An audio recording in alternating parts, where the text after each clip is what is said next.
ordenagailuan, kontsola bidez, mugikorrean bertan, telebistako pantailan, mugituz geldirik, bakarrik norbaitekin taldean, mila motatan jolas daitezke bideojokuetan, eta mila motako bideojokuak daude. Mundu arrotz, urrun eta ilun dirudien horretan, denok barneratu izan gara inoiz. Jarri pixka bat pentsatzen eta ikusiko duzu. Denok arituak izan arren, ez diogu gure buruari bideojoku zale edo gamer etiketa jarriko. Kontrakoa. Otakuak dira hor dabiltzanak. Adikzioak jotako, gazteria galdua. Pantailaren munduak absorbitua. Asko hitz egiten da haietaz, baina haiek zer diote?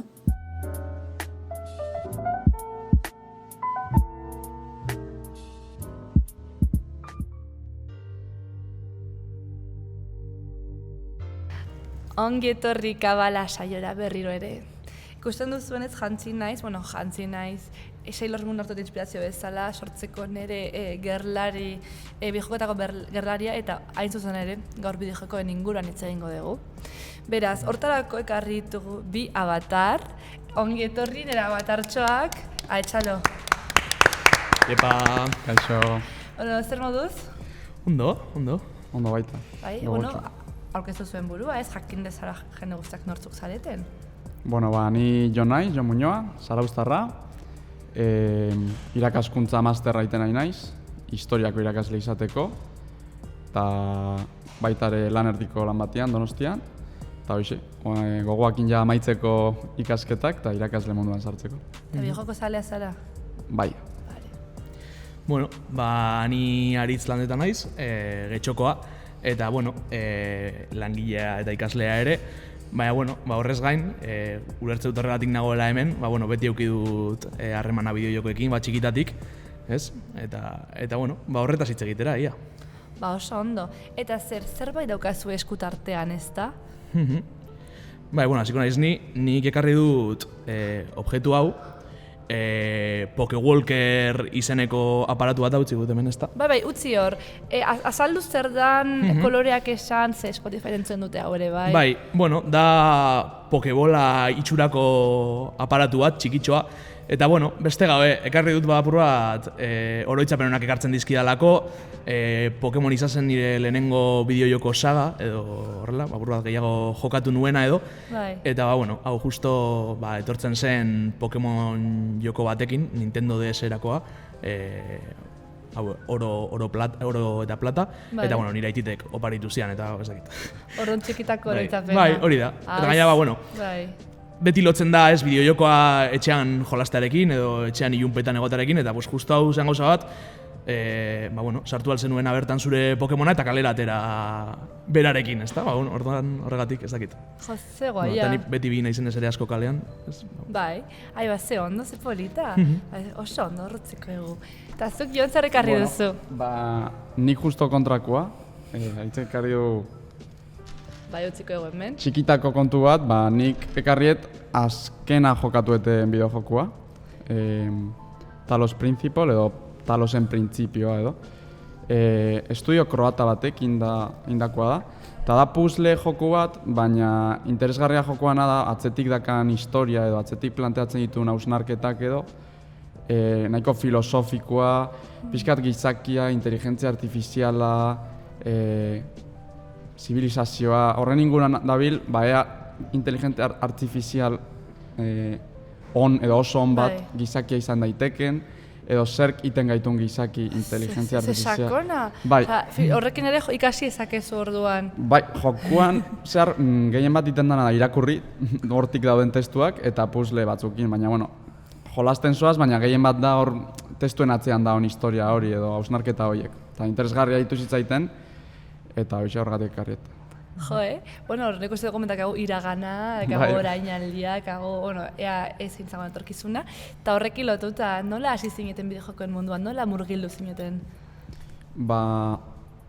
Nik esango nun, nire bideojokekin lehenengo kontaktua edo, jokalari baino gehiago igual ikusle bezala hasi nintzala. Ze nik usteet, nire gurasoek ni txikian nintzanean ez zuten oso begionez ikusten bideojokoen kontua guztia. eta nik txikitan ez nun izan ez Game Boy, ez Nintendo DS, ez konsola portatil txiki hauek ez nun ez da bat auki ez. Berandu arte edo PlayStation 3 izan zen ere lehenengo konsola, nolabait ja nik ez dakiz bat urten ditu, baina txikitan enun izan. Eta nire lagunek ordea bai, eta orduan nire lehenengo kontaktua zen nire lagunak hori Pokemon, Zelda, ez dakit, Mario, horrelako jokoak jolasten, eta nik ikusten, noizean behin uste ziaten jolasten, baina nire lehenengo kontaktua hori zen, nire lagunek iten zuten zerbait, eta nik pixkat enbidia zo ikusten nula. Ze hori, bestela jolastu, berandu arte ez naiz hasi jolasten bideojokota. Bale, orduan zu apur bat, gerora hasi zara. Bai. Baina, zure da apur bat, anai arreba txiki askoren historiaren antzekoa, ez? Nik goratzen nire arrebataz, beti goten zela nik jolasten nuenari begira. Gaur egon, ez da, pasatu behar nion apur bat gehiago igual kontsola. Baina ni Game Boy Advance-arekin hasi nintzen, nire lehengusuak zeukan bat, eta beste gabe, apur bat utzi zion jolasteari, eta guri pasatu zigun, eta horrekin nire lehenengo jolasa izan zen Pokemon Rojo Fuego eta Marioren joko zarro bat, Game Boy kolorrekoa. Eta hortik aurrera Nintendo DS-a eta ja telebistako kontsoletan ez nintzen berandurago arte hasi, PlayStationen garaikoa izan zen Xbox 360 edo jokin nuen nik. Eta horra nintzen ja igual gehiago, ordu gehiago sartzen edo. Olen zer eskatu diozuten noiz bait konsolaren bat? Nik Nintendo DS eskatu nion garaian, bai. Ai, ze folita zan Nintendo DS, nik Nintendo DS Lite. Nik eskatu baina eitzan iritsi. Agian noiz bait ekartzen duen olentzero, urrengoa. Igual, ja ez detuzte beste konsolarik erosiko tenikan, baina, ja ez txikitan etziaten erosi, aguantatu zuten nire gurasoak, eta... Bale. Eta horren zu sartu ziren nera bezaroan, ez da, bideojokon munduan? Pixka lehenago, baina bai, nik uste, naiz goatzen Play 2 ze urtetakoa dan, baina bai, osan ere lagun guztiek ja bideojokoen munduan pilat jolastu zian, bai, inkluso batzuk Play 2 edo Play bata baita ere. Eta hori bai, nik uste bai izan izan aurrena Play 2 izaten kuadrillan. Orduan, inoiz jolastu gabe bideojokota izan izan aurrena, hola, generazio berriko konsola bat aukitzea, baina bai, nik uste nera bezaro hasieran edo hasi nintzala jolasten, bai. Eta gero, ere guretzat, behintzat nire inguruko jendarentzat eta bideojokoetan hasteko bideo bat izan zeiren flash bideojokoak interneten zeudenak. Guk irakasle bat geneukan eskolan, informatikakoa, besarka handak hori. Zeukana eskolako web horri aldean esteka bat, zenbait jokotara. Eta hor jolasten genituen, joko ezberdinako flash playerrekoak, ja existitzen ez direnak asko. Hor ere asko ibiltzen ginen. Gaur, gerora Frip Juegos eta horrelako web horri aldeetan. Esan ni ibiltzen y8.com, ez dakit batek jakin, baina ni horregotan nintzen, baina nik jokatzen du, Barbiak eta horrelako jokutara, baina hoik entzun zagutzen begira. Eta zuek zuen burua konsiatzen duzue gamer? Edo nola konsiatuko zinukete zuen burua? Barkatu, bai. Nik usteet, enaizela gamer bezala konsideratzen, konotazio negatibo bat edo ikustetelako hitzian bertan, baina azken finean ere denbora librean bideojoko eta jolasten naiz, eta horrek nik uste gamer bihurtzen nahuela, ez? Baina nik gamer entzutean ez de pentsatzen bideojoko eta jolasten dan pertsona bat, baizik eta ez dakit, edo asko jolasten dan bat, edo kasi bere personalidadean parte dana, edo hortara dedikatzen dan pertsona bat, edo bideojoko guztiak probatzen dituen bat, edo beste pauso bat bezala ikusten dut, baina gamer ulertzen badeu bideojoko eta jolasten dan bat, bai, gamer naiz noski. Bai, ni antzera ere, ez dakit. Suposatzen dut igual, segun ze testu ingurutan, igual aldarrikatu behar dela gamer izen hori, ez? Igual, ez dakit, bideojokoen aurkako zera, iritziak etortzen direnean eta horrela, nik uste dut igual hori aldarrikatzeko bide bat izan daitekeela. Baina, hori orokorrean beste gabe, naiz kontsumitzaile bat gehiago. Claro, eske gamerritzak konotazio txar bat, askotan enten dugu lotuak irudi zehatz batekin, ez? Lotzen dugu, pertsona bat dagoen sartuta bere gelan, 24 orduz, dusatu gabe, ez dakila pertsonekin harreman den, eta hori estereotipo gisa da, ez da? Ze iritzi duzu estereotipo horren inguruan? Suposatzen dut, eduki kultural askorekin gertatzen dela berdina, ez? Dagoela jendea bere nortasun guztia oinarritzen duela hori kontsumitzean, eta hori gertatzen da bideojokoekin, gertatzen da pelikulekin, gertatzen da arte garaikidarekin eta edozerekin, ez dakit. Suposatzen dut, ez dakit, nik ez nuke konpartitu nahiko nire bizitzako denbora asko zinefilo batekin ere ez. Ze turra ederrak emango bizkidake. Bale, orduan turra apur bat moderatua, ez? Hori da. Baina, zinefilo hitzak adibidez igual ez dakain konotazio txarra. Eta igual, nik uste igual gamer dala friki hitzaren, ez dakit, transformazio bat, igual pixkat itxura hobeagoa daka gamer friki hitzak, baina igual, ez dakit, baina friki, otaku, hortik doa, baina bai, esan desuna hau. Konpartitu behar dezu, ematen du zerbait berezia izan behartzea gamer izateko, edo batzutan ematen du bideojokotara jolastea bakarrik gamer iten dizula, baina ezken finean, hori bakoitzak, ez dakit. Bai, erreibindikazio hori ere badabuka, eta norbaitek kritikatzen duenean bideojokoak, edo esaten duenean bideojokak oro har txarrak diala, ni igual naiz gamer zentzu hortan, saiatzen naizelako argudiatzen ez, esaten, ez. Eta horrek igual gamer egiten nahu, defenditzen ditut bideojokoak eta jolazte ditut, ez dakit. Baina, zuei noiz bai estereotipatu zaituzte bideojokotara jokatzeagatik? Ez que ni behintzat, behar bada bai, baina nik uste dut ni naizela belaunaldi batekoa, zeinetan jende guztiak jokatu duen bideojoketara. Gu klasean denbora librea geneukanen ordenagailuan jende guztiak sartzen zen joko bat jolastera, edo etxean jende guztiak jolasten zuen, nik uste dut Nintendo DS-a edo Wii-a edo horrelako kontsolak jende pila bateko egituela etxean, eta ez bada hori Play bat edo...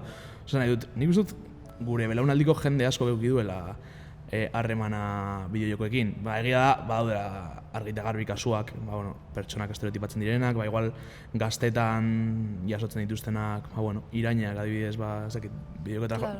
Eta egia da ere horrek ekartzen duela, gero jende horrek aldarrikatzea bideojokoa bere zerbait oso berea bezala, eta buru batez gamerraren estereotipo hori bultzatzea, eta askotan entzuten da diskurso hori, esaten duena, ni txarto tratatzen ninduten umetan bideojoketara jolasteagatik, eta orain zuetorriko zara orain bideojoketara jolastera. Ja, agian ere esan daiteke egon da nolabait bereizketa bat, ez? Horretzen dugu agen gamer lako Call of Duty, lolako jokuekin, eta denok jolastu ditu bideojokoak, baina ez dugu lotzen nahi jolasten bat ez un Nintendok zela ez du nirpedatzen zara gamer bat. Hor ere ze, adibidez, horretzen gabez ez da batean, guztio jokatu dugu adibidez Angry Birds, Temple Run, Subway Surfer lako jokotara. Candy Crush, jo. Klar, Candy Crush, Candy Crush. Eta horiek bideojokoak dira? Bai. Egia da, oantxe komentatu ezuna, ez badaola sektore bat, igual, bideojokaen komunidadearen parte dan sektore, igual pixkat inkluso toksikoa, esateak hau, esaten dula, bideojokoak diala, zerbait orokorrean, antzinako bideojokotatik datoren tradizio bat, normalean bideojoko zailak edo ez dianak oso aksesibleak, oso historia landu bat daukatenak, hori, benetako desafio handi bat ordu asko sartu dituzunak bukatzeko edo disfrutatzeko jolasteaz. Eta gero azten danean merkatua, asko handiagoa egiten, bideojokoen merkatua, eta azten danean produktoreak esaten, nahi debin jokoak ere, ume batentzat oso txarra dana edo teklatuakin edo mandu batekin, baita amona batentzat, edo ez dakan igual interesi bideojokoen monda, baina mobiakin badakala Candy Crusha jolaztia. Eta hor komunitateen parte horrek esango du ez dala bideojoko bat, ez dala desbirtuatu iten dula igual bideojokoa horrelako Candy Crush edo mobileko joku batek edo horrelako gauza batek. Nik uste badala. Azken finean jolasten aizea eta digitala da, nik uste hori hoize dela. Eta nik uste ere hori ekiparatu zadibidez zinemara, egongo dela jendeara esango duena Netflixeko seriak edo pelikulak ez direla zinema. Ez dut horrelako sektoreak daudela, Hora betiko debatea pixkat, ez? Bai. Azken fina joten bada hori izan duzuna, esentziara joten bada bideojokoa, joko digitala, eta joko digitala Candy Crush ere bada, ez? Eta zelako eragina daukate gugan horrelako bideojokoek eta... Hombre, nik uste dut, edozein, beste era batean, baina edozein eduki kulturalek izan dezakeena.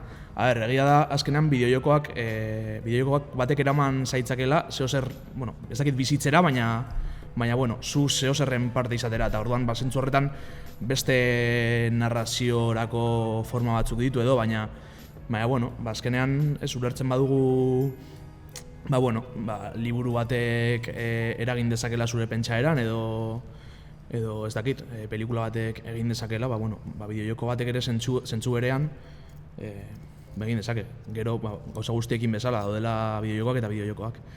Noski. Nik uste gaina eragin gizartean eragin handia dakatela, ez? Pop kultura edo ni nahi nonatea anekdota edo, gertatu dan gauza bat, Rio 2016ko olimpiadetan, klausura zeremonian, hori, test edo, antortxa edo, pasa behar zioten Japoniari, gero atzeratu inziala Japoniako olimpiadak, baina, Rion Japoniari eman behar zioten zu olimpikoa, anuntziatzeko hori, urrengoa Tokion izango zala. Eta jontzan, Japoneko presidentea, Shinzo Abe ustet, Marioz mozorrotuta. Orduan, segurazki askok esango zuten, ridikuloa izan zala, edo marketing txarra izan zala, edo aukeraketa txar bat inzula hor Japoniak, nolabait. Baina, ez da gizargatik ez, Japoniak erabakizun munduaren aurrean, Japoniako elementu bat erakutsi behar zutela, esateko, barriotik gero Japoniara jongo gara 4 urte barru, eta Japoniako elementurik, edo ez dakit garrantzitsuena, baina beraiek aukeratu zutena izan zen bideojoku bateko pertsonai bat. Japoniarrek diseinatu zuten pertsonai bat. Eta horren ikusten, erakusten digula nola, incluso geopolitikan, bideojokoek dakaten garrantzia. Noski, azkenan, araibatuzu Mario, eta nik uste hori dela ere joko bat, gazte gure belaunaldiko gehienek jolastu dugu, nahi izan Nintendo edo izan beste formatu batean, baina denok ezagutzen dugu. Nor da Mario Bros, Mario Kart, Super Mario Party, ez horiek denak. Nizan barrakat nire guztoko zela Princess Peach. Arroz ez dago.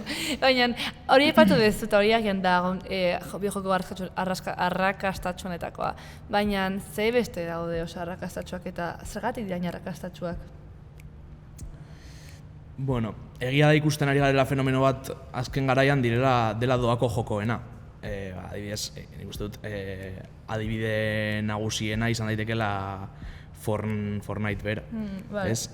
Direla doako bideojokoak, ekipo askotan tiratzen dutenak, ordenagailu oso batekin jolastu alduzuia Fortnitera, eta horregatik jende asko jolastu dezake, eta nik uste dut horiek ari direla izaten free to play deitzen diren horietako batzuk, gero ere ditugu MOBA ezberdinak, adibidez LOL, Smite eta horrelakoak, ere arrakastatxoak direlak zentzu berean, doakoak direlako, eta edozein kontsolatan edo ordenagailuetan jolastu daitezkeelako. Nik uste bi elementu oso garrantzitsua eskatela bideojokoak. Bideojoken arrakasta ulertzeko. Ez dakit hainbeste doako bideojoko hauek, baina orokorrian bat izango zen igual narrazioa edo fikzio zati hori eta bestia jokuana, ez? Azken finean, fikzioa edo narrazioak edo historiak gizakiak betidanik kontatu eta entzun ditugun gauzak dira. Segurazki historia aurretik kontatu izan dira historiak, gero poemak edo gero liburuak, gero komikiak, pelikulak eta bar.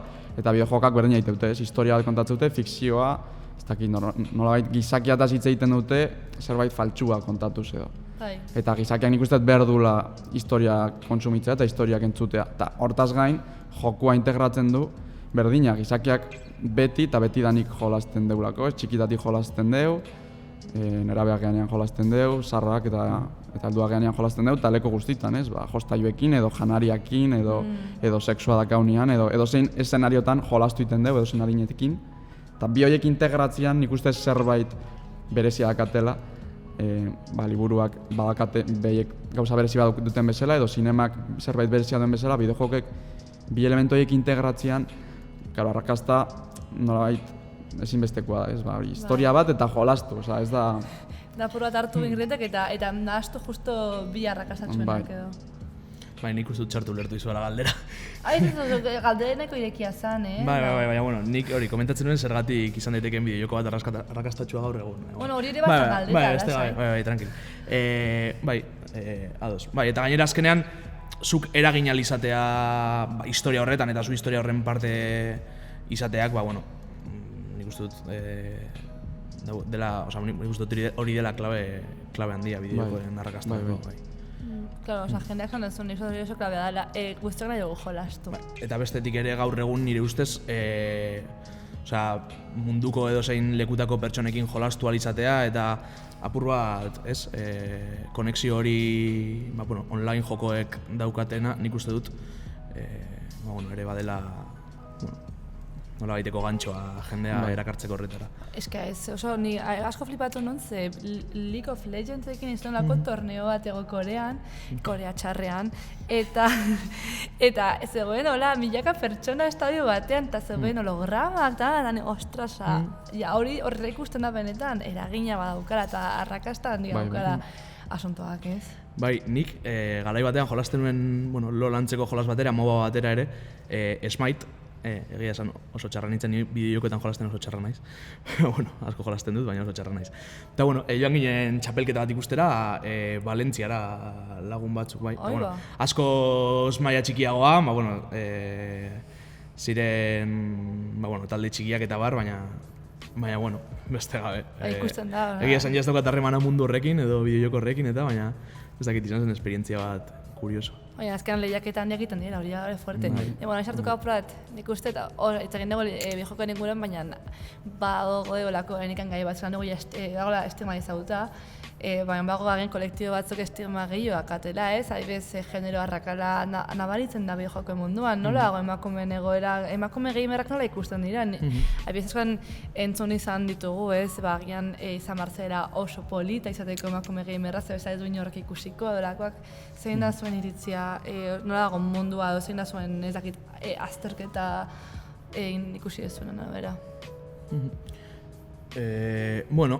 Justo zu komentatu duzuna nik ulertzutera apur bat eduki sortzaileen bidetik eta ustut askotan tratua batez ere lehen aipatu dugun bideojoko sale komunitate zurrun horren partetik ez askotan ere gainera interneteko beste komunitate batzuekin harreman handia daukatenak, nahiko zalantzagarriak direnak, incel komunitatearekin askotan harreman handia daukate eta horrelako, nik uste dut horien partetik askotan izaten dela jarrera oso paternalista eta oso destruktiboa. Ikusten dira mila adibide, online partietan batez ere, ikusten badute emakume bat dagoela partidan, ja guztiz edo oso komentario lekuz kanpokoak egin, edo mundu maskulinizatua da azkenan bideojokoena. Bai, azkenean nola esaten da, male gaze edo gizonezkoen begirada edo bideojokoen industrian atzean gehiengoa gizonezkoa da eta gehiengoak gizonezkoentzako edo tradizionalki gizonen historiak edo kontatu izan dituzte, gizonak izan dira protagonistak bideojokoetakoak, Mario aipatu deun adibidez, eta emakumeak aldiz, zuk aipatu ezun adibidez pitxez. Emakumeak normalean bideojokoen munduan izan dira edo premioa edo partida irabaztean lortzen dena, edo hipersexualizatuta agertzen dian pertsonaiak eta bar. Horren segurazki, nik pentsatzet hori azkenan alienatu iten dula emakume gamerra edo non ikusten du mundu bat nahiko arrotza. Azkenean, zinemakin eta liburuekin eta berdina gertatzen da. Ez daude zineman protagonista mutil gehiago dauden eska baina ez da handia igual arrakala hori bideojoketan askoz handiagoa. Eta aurrerapenak egiten ari dira eta badaude resistentziak ere horren kontra, baina nik uste dut ere, ikusten ari dela, polemika bat sortzen den bakoitzean, ez dakit ze bideojokotako hurrengo protagonista izango dela emakume bat, horrek esan nahi du, nola egiteko aurrera pausuak ere egiten direla. Claro, baina gero ikusten ere polemika batzuk direla kontrako efektuarekin ere, ez da kontrako goza bera izango da. Ez jarri behar emakume bat seksualizatu atiti handiekin, superlarpa guztiekin, jartzutan gorputz normal bat esan dira, ezke orain nahi dezue gizonak izatea, ez da erakargarria, ez dakitzen, ez du, ostras. Esan nahi dut, polemika horiek gertatzea eta sektore horrek super, ez dakit, true gamers deitzen dira, true gamer sektore horrek kritikatzea, positiboa da, osea, bideo honetik goazenaren seinal, behintzat, Bai, eta ikusi ondola gutxi, osea, kolektibo trans batek egin dutela bideojoko bat, emakume transa jartzen, emakume trans bat jartzen protagonista gisa, eta horako gailera ateatzen, behintzat horiakoak berri onak dira, ez da? Bai, osea, azkenean hor, ez dakit, utxune handia da, apeatu dugu emakumea eta gizona, baina noski askoz larriagoa da, arraza ikuspegitik bitzen badeu, edo trans aipatu ezula, osea, eske, emakumeak gero eta gehiago daude igual bideojokotan, eta gero eta emakume gehiago jolasten dute, eta gero eta pertsonai gehiago daude emakumeak ez sexualizatuak edo, baina berdina, pertsonaia beltzak edo, txuriak ez dian pertsonaia ez normatiboak aurkitzea bideojoko batian oso zaila da. Ja. Eta gero, askotan esaten da, ez daudela emakume asko bideojokotan jolasten dianak, eta egia esan, segurazki gizon gehiago jolaste dutela, baina berriro aika erortzen lehenoko trampa hortan zer da bideojoka eta zer ez, adibidez nik uste dut, ez nago ziur, igual hori behitu inbarko nuke estadistiketan eta, baina adibidez Candy Crush aipatu dut loreno, nik uste dut igual emakume gehiago jolasten dutela Candy Crush, eta badaude bideojoku batzuk emakume gehiago jolasten dutela gizonezkoek baino. Hori aipatu dugunagatik, eta azken gagon ikuspegi ez da bideojoko eta zer da denez, baina adibidez nik badakit, neska asko azkenan genero rolengatik jokatzen genula, arpak jartzera eta horrela, eta ez dia kontuan hartzen agian. Hori ez da bideojoko edo konsideratzen edo, baina bai badaia azkenean. Eta gai honetatik jarraitzen zenbuz dago euskarazko bideojokoen panorama? Bueno, egongo da zeo zer nik egia esan ez dut oso ondo ezagutzen, baina hor badaukagu elkarte ezaguna, ez, gamera untxia, ibili dela jende ezberdinarekin, bideojoko batzuk itzultzen eta, justo klaken Instagramean atera noizbait gomendioen atalean, ez da, euskaratutako bideojokoren bat. Eta, horrelako adibideak ditugu, ez, elkarte horren barruan. Eta gero, eduki sortzaileak orain hasi dira pizten apur bat. Ni garaian izan nintzen Twitch-laria eta 3000 Twitch kanpainaren inguruan eta bar. Eta, badago hor jendea oraindik jarraitzen duena, badabilena, zuzenekoak egiten bideojokoen inguruan eta horrela, eta, importantea da ere ez jendea ikustea, euskaraz jokatu daitekeela. Euskaraz egin daiteke, edozeinek egin dezake hori azkenean, ez da zer da izan behar sekta bat. Bai. Nik berdina, ez dut inoiz ez dutela jokatu euskal produkzio batera, eta itzulitako jokuren bat, txikiagoan nintzanean baneukan baten bat euskera zaren, ez dut uste euskalduna zanikan bideojokoa, baina euskaratuta zion. Eta okerez bana uste Durangoko azokan adibidez ariren bat irabazi zutela euskal produktoreren batzuk bideojoku batekin edo, ez nago ziur. Atopia? Ez. Bazegoen joko bat, zena Raymanen oso antzekoa, horrela, gainera zeukan ere kotxeen joko bat, Mario Karten estilokoa edo, eta zen euskal produkzio bat, nik bat neukan baina ez dut orain izena gogoratzen. Begiratu Googleen. Hori da.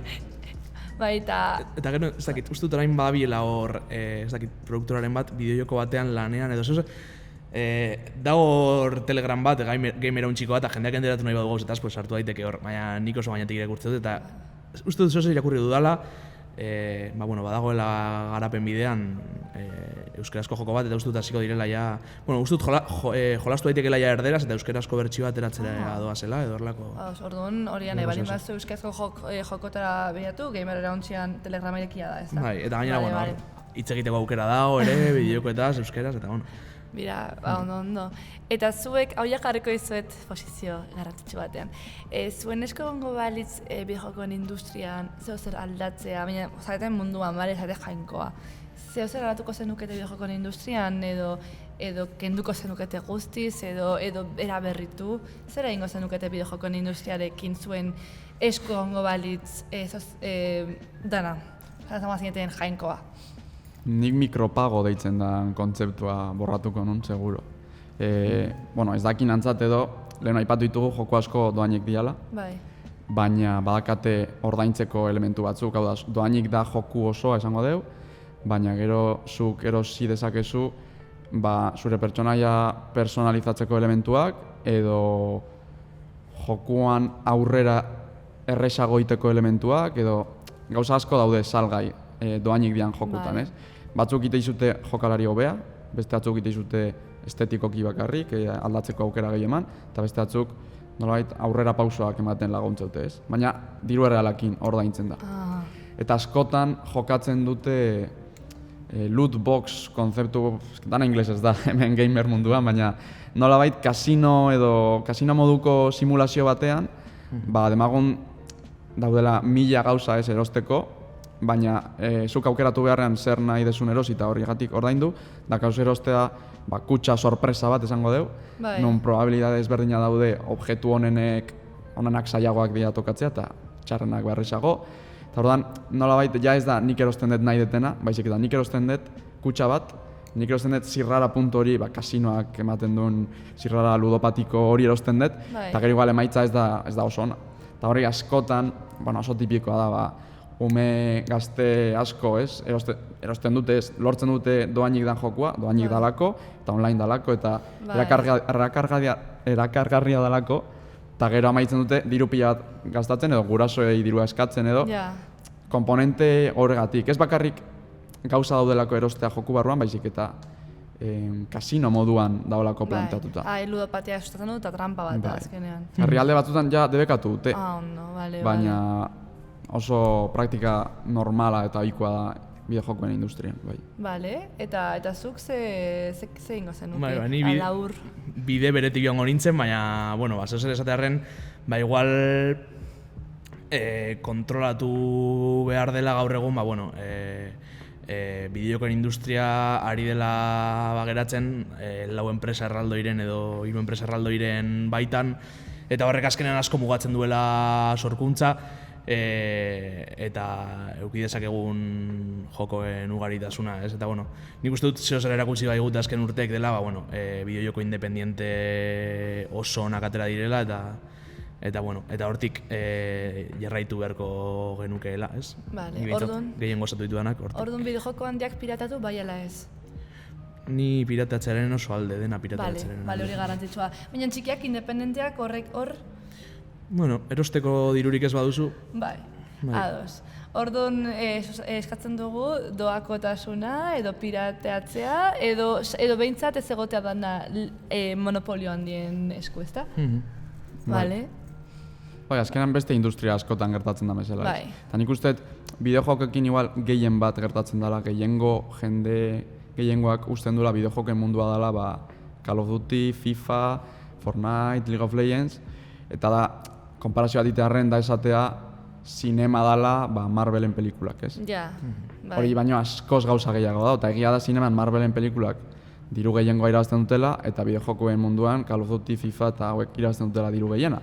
Baina horratzean, dago kultura, ez dakit, arte inkluso konsideratu ezakegu, ez? Bai, denetarik dagoela azkenean. Bai.